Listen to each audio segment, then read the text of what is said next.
प्यारे बच्चों, आज जो पुस्तक हम शुरू करने जा रहे हैं उस पुस्तक का नाम है अभिव्यक्ति और माध्यम। कि अभिव्यक्ति, अपने विचारों की अभिव्यक्ति किस प्रकार से हो सकती है, किन माध्यमों का इस्तेमाल करके हम अपने विचारों की अभिव्यक्ति कर सकते हैं, उसी विषय में बात की गई है। अगर हम बात करें, अगर जिन बच्चों ने रिपोर्टर बनना है, संपादक बनना है, उन बच्चों के लिए ये प्राथमिक जो है वो शिक्षा है, क्योंकि इसके बिना जर्नलिस्ट का रास्ता नहीं खुल सकता है। जिन बच्चों को भी न्यूज एंकर बनना है, उन सभी के लिए जरूरी है कि वो अभिव्यक्ति और माध्यम पुस्तक को बहुत ध्यान से पढ़ें। अब सबसे पहले अभिव्यक्ति के लिए, किसी भी चीज की अभिव्यक्ति के लिए जरूरी है संचार का होना, क्योंकि जिंदगी में संचार नहीं होगा, कम्युनिकेशन नहीं होगा तो जिंदगी रुक सी जाएगी। अब मान लीजिए, अगर एक बच्चा है, जब तक उसकी माँ उसको दूध नहीं पिलाती है, जब तक कि रो कर वह अपनी भावनाओं का प्रदर्शन नहीं करता है, माँ को पता चल जाता है कि उसका बच्चा भूखा है क्योंकि वो रो रहा है, तभी उसकी जो भूख है वो शांत करती है। अगर कल्पना करें, अगर संसार में कम्युनिकेशन ना होता, संचार ना होता तो क्या होता? अगर संचार ना होता तो इस संसार में जो संवेदनाएं हैं, जो भावनाएं हैं, वो भी ना होती, क्योंकि संचार के बिना सामाजिकता हो ही नहीं सकती। अगर सामाजिकता को लेकर आना है तो संचार ही, कम्युनिकेशन ही एक ऐसा माध्यम है जो हमें एक दूसरे के साथ जोड़ने का काम करता है। अब सारी की सारी जो मानव विकास की जो कहानी है, मानव सभ्यता की जो कहानी है, वो संचार के साधनों के साथ ही विकसित हुई है। वास्तव में संचार जो है संदेश के आदान प्रदान करने का जरिया है, जो लोगों के बीच दूरियों को पाटने का काम करता है, दूरियों को मिटाने का काम करता है। आज हम दूरियों को पाटने के लिए, मिटाने के लिए, आप दुनिया के किसी भी कोने में क्यों ना बैठे हो, आप इंटरनेट, टेलीफोन, फैक्स, समाचार पत्र, रेडियो, टेलीविजन या सिनेमा के माध्यम से अपनी बात पहुंचाई जा सकते हैं। इस प्रकार एक बढ़िया उदाहरण आज इन दिनों चल रहा है। इंटरलॉक के दौरान, जो है लॉकडाउन के दौरान सभी अपने घरों में बंद हैं, सभी कोई कहीं नहीं जा सकता। इसके बावजूद भी शिक्षा और शिक्षण का कार्य बदस्तूर जारी है। कैसे है?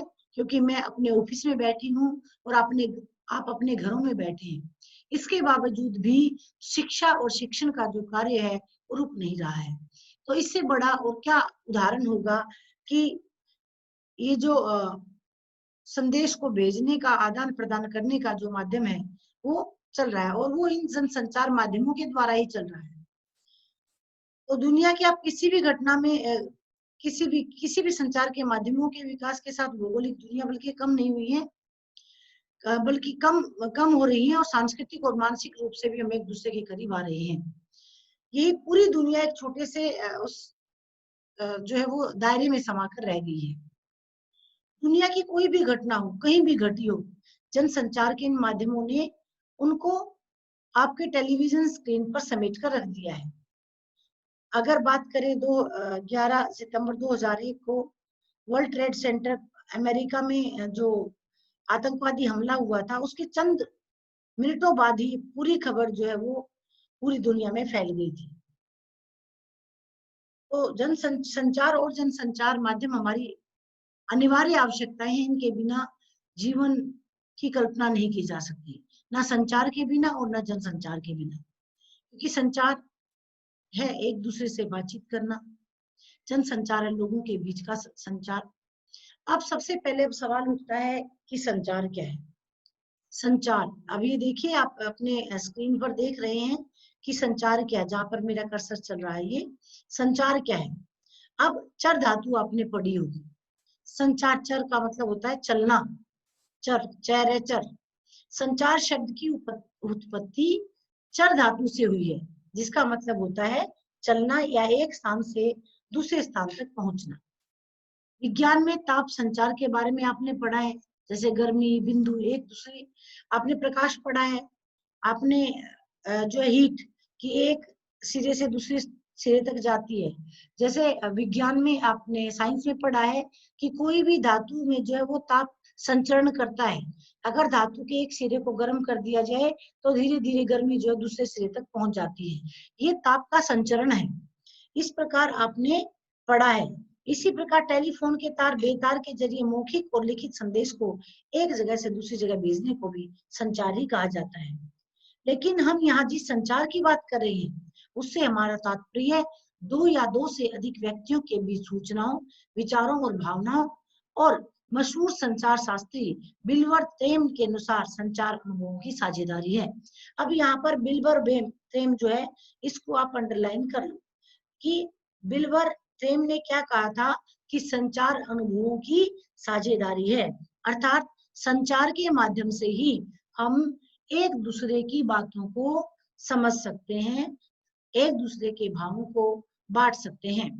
दरअसल एक दूसरे से संचार करते हुए हम अपने अनुभवों को एक दूसरे से बांटते हैं, लेकिन संचार सिर्फ दो व्यक्तियों तक सीमित परिघटना नहीं है, बल्कि संचार के तहत सिर्फ दो या उससे अधिक व्यक्तियों में ही नहीं, हजार लाखों लोगों के बीच होने वाले जन संचार तक को शामिल किया जाता है। इस प्रकार सूचनाओं, विचारों और भावनाओं को लिखित, मौखिक या दृश्य श्रव्य माध्यमों के जरिए सफलतापूर्वक एक जगह से दूसरी जगह पहुंचाना ही संचार है। इस प्रक्रिया को अंजाम देने में मदद करने वाले तरीके संचार के माध्यम कहलाते हैं। अब इसमें दो परिभाषाएं निकल कर आई है कि जनसंचार माध्यम किसे कहते हैं और दूसरा है जनसंचार क्या है। जनसंचार है सूचनाओं, विचारों और भावनाओं को लिखित, मौखिक या दृश्य श्रव्य सामग्री के माध्यमों से सफलतापूर्वक एक जगह से दूसरी जगह पर पहुंचाना, ये संचार है। और इस संचार की इस प्रक्रिया को अंजाम देने में मदद करने वाले तरीकों को संचार का माध्यम कहते हैं। अब आपने सोचा कि मुझे अपने, आप हॉस्टल में रहते हैं और आपने सोचा कि क्यों न पिताजी से बात की जाए। पिताजी से बात की जाए, या तो पिताजी को संचार का माध्यम नहीं है तो आपको जाना पड़ेगा, और अगर आप बुलाना चाहते हैं तो आप किसी माध्यम से उनको समाचार सूचना भेजनी पड़ेगी।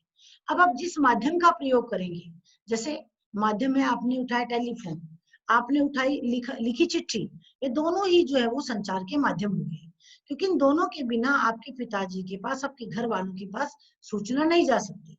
या तो आप खुद जाएं, और आप खुद नहीं जा सकते, उनको बुलाना है, बातचीत करनी है, तो आपको कुछ न कुछ ऐसा माध्यम अपनाना पड़ेगा कि आपकी बात आपके माता पिता से हो जाए। अब संचार के तत्व कौन कौन से होते हैं?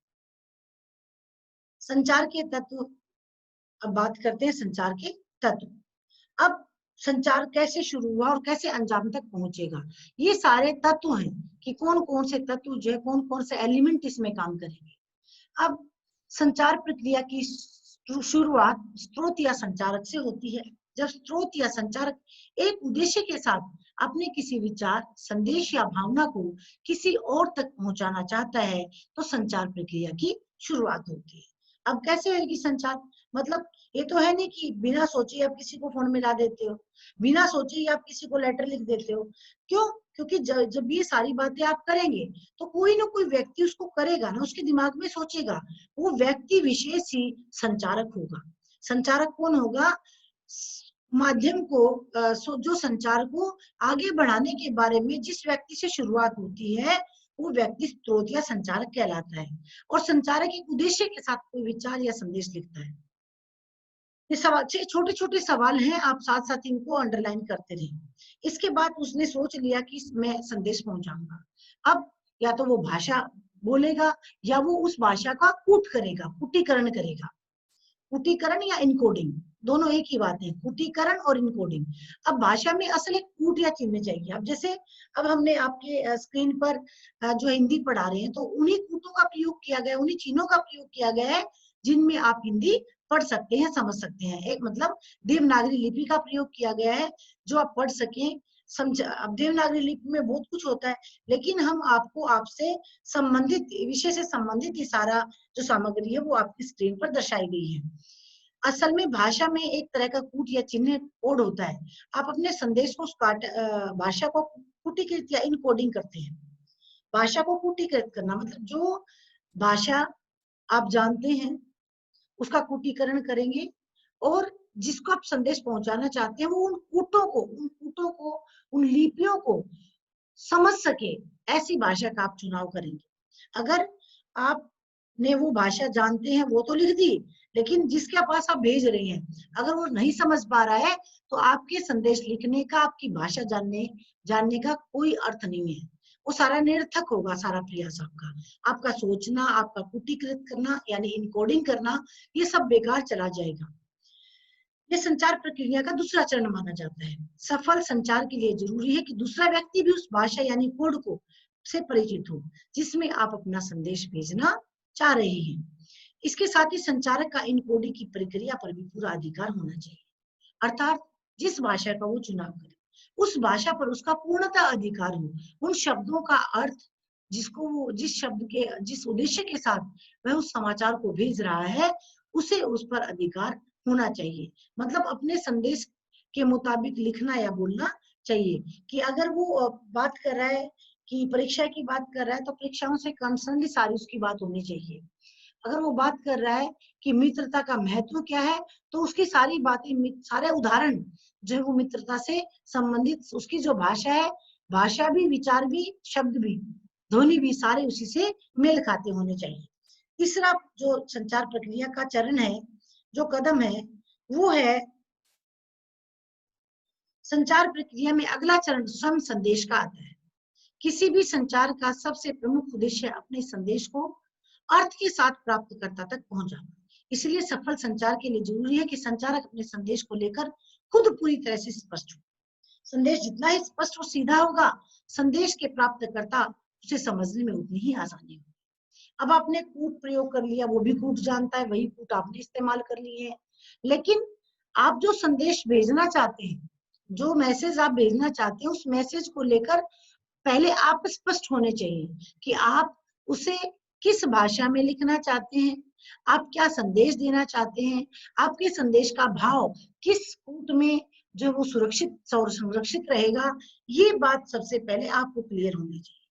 आप बहुत क्लियर होने चाहिए, क्लियर क्रिस्टल होना चाहिए कि जो संदेश भेजने वाला है वो संदेश क्या भेज रहा है, किस अर्थ में भेज रहा है, वो अर्थ बिल्कुल जो है वो संचारक को स्पष्ट होना चाहिए।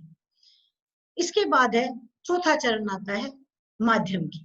अब हमने पहला चरण क्या था, पहला चरण था हमने सोचा, दूसरा चरण था हमने उस प्रक्रिया को उस इनकोडिंग की, तीसरा चरण था कि संदेश को लेकर के जो है वो बिल्कुल क्रिस्टल क्लियर होना चाहिए कि संदेश क्या है। इसके बाद है माध्यम की बात आती है, हम किस चैनल के जरिए उससे बात करना चाहते हैं। संदेश को किसी माध्यम या चैनल के जरिए प्राप्तकर्ता तक पहुंचाना है। जैसे हमारे बोले हुए शब्द ध्वनि और तरंगों के जरिए भेजते हैं, या हम उसे लिखित माध्यम से भेजना चाहते हैं, या हम मोबाइल पर, फैक्स पर, मेल पर उसे भेजना चाहते हैं। आप कौन सा माध्यम भेजना चाहते हैं, या हम जैसे आजकल YouTube के माध्यम से भेजना चाहते हैं, हम Facebook के माध्यम से भेजना चाहते हैं, हम टेलीविजन स्क्रीन के माध्यम से भेजना चाहते हैं। अब उस माध्यम की बात आती है। जैसे हमारे बोले हुए शब्द ध्वनि और तरंगों के जरिए प्राप्तकर्ता तक पहुंचते हैं, जबकि दृश्य संदेश प्रकाश तरंगों के जरिए जाता है। जब हम जो शब्द बोलेंगे वो ध्वनि तरंगों के माध्यम से जाएंगे, और जो दृश्य हम भेजेंगे वो प्रकाश तरंगों के माध्यम से जाएंगे। इसी तरह वायु तरंगों के जरिए भी संदेश पहुंचते हैं। लेकिन टेलीफोन, समाचार पत्र, रेडियो, टेलीविजन, इंटरनेट, फिल्म आदि विभिन्न माध्यमों के जरिए भी संदेश प्राप्तकर्ता तक पहुंचाया जाता है। अब किसी भी माध्यम से आप पहुंचाना चाहते हैं तो आपका संदेश पहुंच जाएगा। प्राप्तकर्ता यानी रिसीवर। अब आता पांचवा चरण। आपने संदेश सोच लिया, आपने कूट का प्रयोग कर लिया, आपने आपकी जो मैसेज है वो अब क्रिस्टल क्लियर है कि आप क्या मैसेज भेजना चाहते हैं, आपने माध्यम चुन लिया। अब अगली बारी आई है जो रिसीवर होगा, जो प्राप्तकर्ता, जो आपने इनकोडिंग की थी, जो आपने कूटीकरण किया था, उस कूटीकरण का कूटवाचन करना, उसका इनकोडिंग का डिकोडिंग करना। मतलब जो आपने जिन कूटों का प्रयोग किया था, प्राप्तकर्ता उनको पढ़ ले। इसको कोडिंग, इनकोडिंग, कूटीकरण करना, कूटवाचन करना, ये अपोजिट शब्द है। कूटीकरण, कूटवाचन। कूटीकरण मतलब कूट में बांधना, और कूटवाचन मतलब उस कूटों को पढ़ना। इनकोडिंग वही कूटीकृत करना, और डिकोडिंग जो आपने इनकोडिंग की थी उनको पढ़ लेना। अब जो है रिसीवर संदेश वाचन, संदेश का कूटवाचन यानी उसकी डिकोडिंग करता है। डिकोडिंग का अर्थ है प्राप्त संदेश में निहित अर्थ को समझने की कोशिश। यह एक तरह से इनकोडिंग की उल्टी प्रक्रिया है। जैसे मैंने अभी आपको बताया था कि इनकोडिंग, डिकोडिंग जो है इनकोडिंग की उल्टी प्रक्रिया है। वो समझ के लिखा, ये समझ के पढ़ा, ग्रहण किया। इससे संदेश का प्राप्तकर्ता उन चिन्हों और संकेतों का अर्थ निकालता है। जाहिर है कि संचारक और प्राप्तकर्ता दोनों का उस कोड से परिचित होना जरूरी है, क्योंकि अगर आप संदेश भेजना चाहते हैं तो सबसे पहले ये चयन करें कि जो संदेश का प्राप्तकर्ता होगा, क्या वो उस भाषा को पहचान पाएगा, जो समझ पाएगा, उसका अर्थ ग्रहण कर पाएगा जो आपने लिखा है। संचार प्रक्रिया में प्राप्तकर्ता की ही अहम भूमिका रहती है, क्योंकि वही संदेश का आखिरी लक्ष्य है, क्योंकि संदेश उसी के पास जाएगा और वहीं से आपको मिलेगी फीडबैक। फीडबैक को आप अंडरलाइन करें। प्राप्तकर्ता कोई भी हो, वह कोई व्यक्ति हो सकता है, एक समूह हो सकता है, या कोई संस्था अथवा एक विशाल जन समूह भी हो सकता है। अब मैं यहाँ से अपने संदेश ध्वनि तरंगों के माध्यम से, प्रकाश तरंगों के माध्यम से आपके पास भेज रही हूँ। आप उस भाषा को समझते हैं, तभी उसको आप अंडरस्टूड डिकोडिंग कर पाएंगे। क्योंकि आप अंतिम जो है लक्ष्य है मेरा, कोई भी व्यक्ति हो सकता है, समूह हो सकता है, कोई संस्था हो सकती है, विशाल जनसमूह हो सकता है। प्राप्तकर्ता को जब संदेश मिलता है तो वह उसके मुताबिक अपनी प्रतिक्रिया व्यक्त भी करता है। वह प्रतिक्रिया सकारात्मक हो या नकारात्मक भी हो सकती है। संचार प्रक्रिया में प्राप्तकर्ता की इस प्रक्रिया को फीडबैक कहते हैं। अब सवाल उठता है कि फीडबैक किसे कहते हैं। संचार प्रक्रिया की सफलता में फीडबैक की अहम भूमिका है, क्योंकि फीडबैक जब देगा तभी पता लगेगा ना संचारक को कि जो उसने मैसेज दी, इनकोडिंग किया था, जो जिस माध्यम का चुनाव करके जो मैसेज भेजा था, वो सही था, नहीं था, समझ में आया, नहीं आया। फीडबैक के माध्यम से उसको पता चलेगा संचारक को। फीडबैक से ही पता चलता है कि संचार प्रक्रिया में कोई बाधा तो नहीं आ रही है।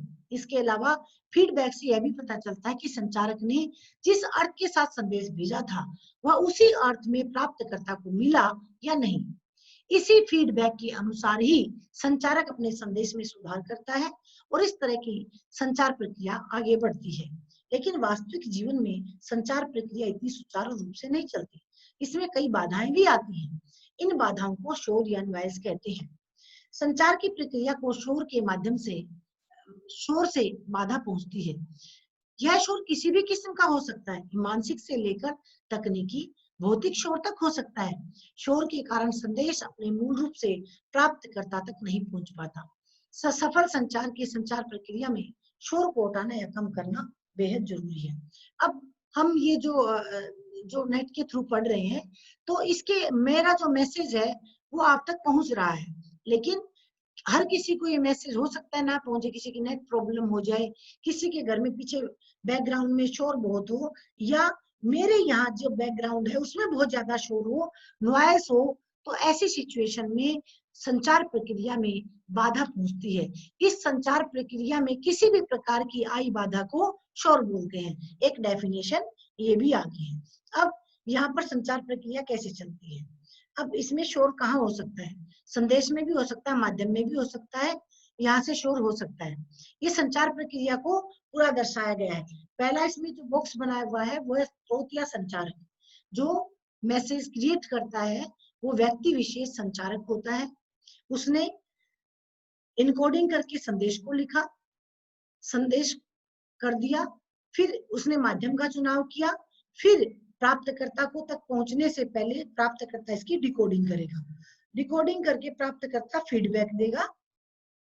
और इस पूरी प्रक्रिया में यहाँ से लेकर के यहाँ तक किसी भी प्रक्रिया में, चाहे वो इस लेवल पर हो, यहाँ हो या इस माध्यम के चुनाव में हो, या यहाँ पर डिकोडिंग करते हुए हो, या प्राप्तकर्ता तक उस भाषा को ना आता हो, ये सारी की सारी जो प्रक्रिया है वो संचार प्रक्रिया की बात हो रही है। और ये शोर किसी भी स्तर पर आ सकता है, चाहे वो लिपिक में आए, चाहे वो माध्यम में आए, चाहे वो नेट कनेक्शन में आए, किसी भी प्रकार में संचार में अगर बाधा पहुंचती है तो उसको हम शोर कहते हैं। इसके बाद है संचार के प्रकार कितने। अब आपने जाना संचार क्या है, संचार के तरीके, संचार के जो तत्व हैं वो किस प्रकार के होते हैं।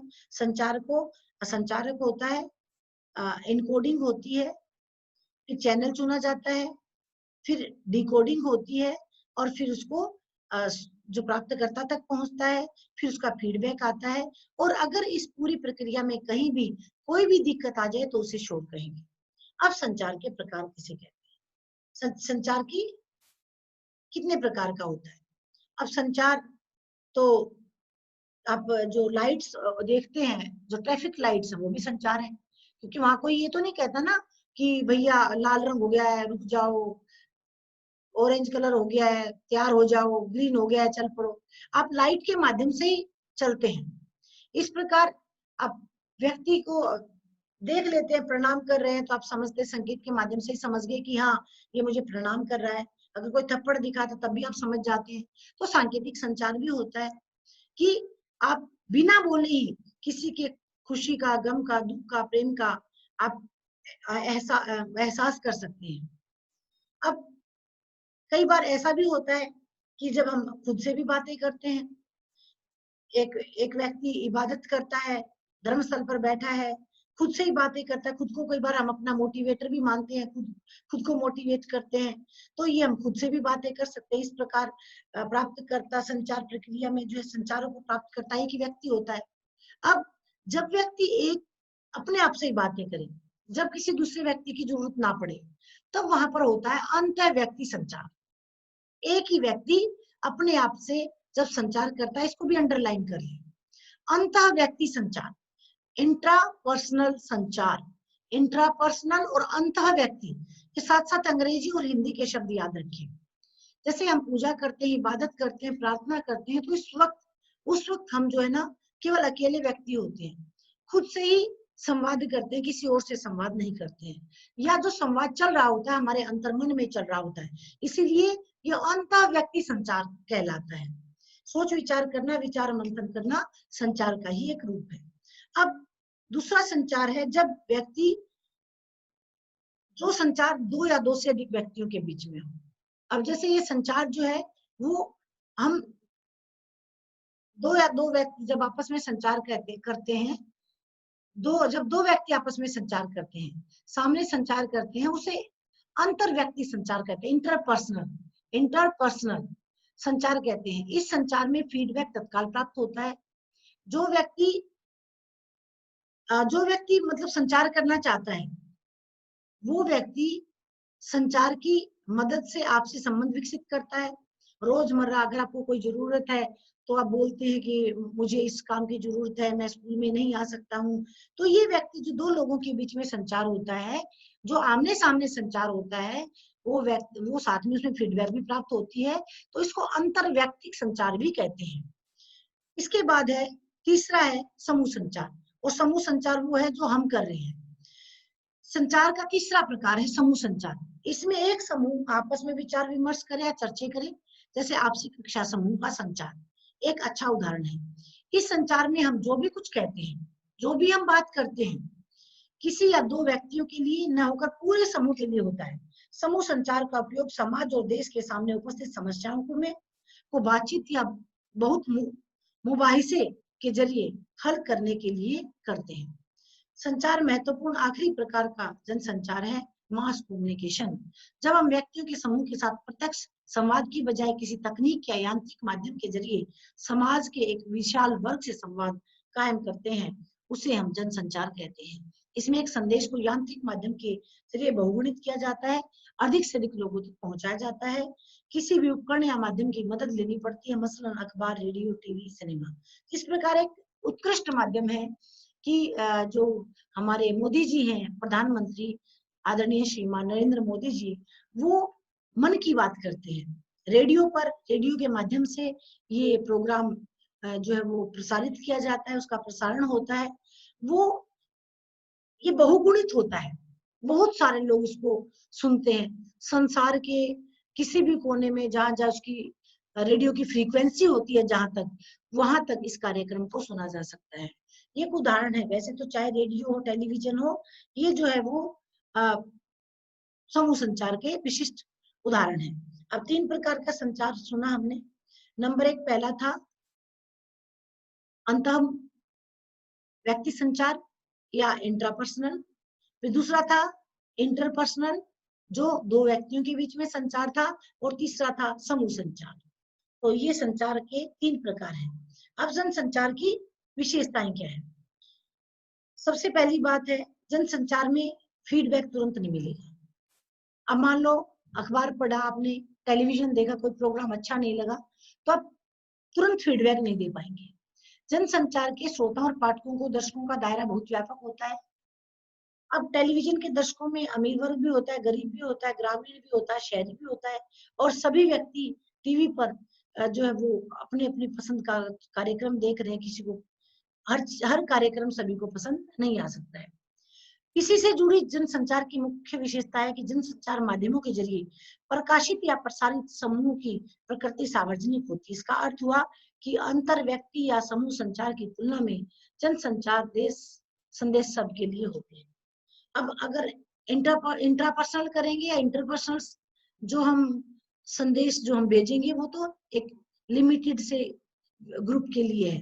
लेकिन जब हम जनसंचार करेंगे, जब हम समूह संचार करेंगे, तो जनसंचार के माध्यम का जब हम इस्तेमाल करेंगे तो ये जनसंचार सभी के लिए है, सर्वव्यापक है। जनसंचारक की खास विशेषता ये है कि जनसंचार संचारक स्रोत और प्राप्तकर्ता के बीच में कोई सीधा संबंध नहीं है। यानी प्राप्तकर्ता में पाठक, श्रोता, दर्शक संचारक को उसकी सार्वजनिक भूमिका के कारण पहचानता है। अब जैसे कोई ब्लॉग लिखता, ब्लॉगर है, अब ब्लॉगर में तुरंत फीडबैक तो नहीं देते हैं ना। ब्लॉगर को तो आप पढ़ने के बाद ही बता सकते हैं ना, वो बाद में उसको पढ़ेगा।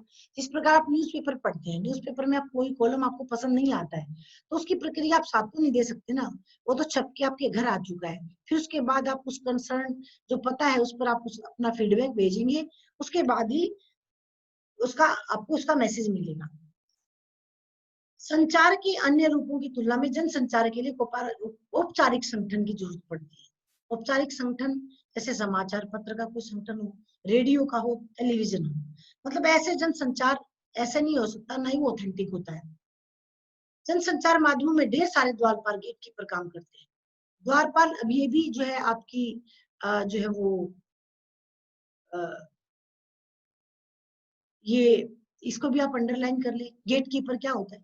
अब जब समाचार को प्रकाशित करते हैं तो जहां पर भी चेक होते हैं ना, चेक हर जगह चेक होता है, उस चेक को गेटकीपर को, जो चेक लगाता है ना, उसको गेटकीपर बोलते हैं। क्योंकि जो पठित है, श्रव्य है, दृश्य सामग्री है, उस पर एक नियंत्रण लगाना है होता है।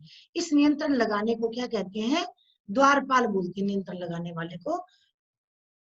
तो आज जो है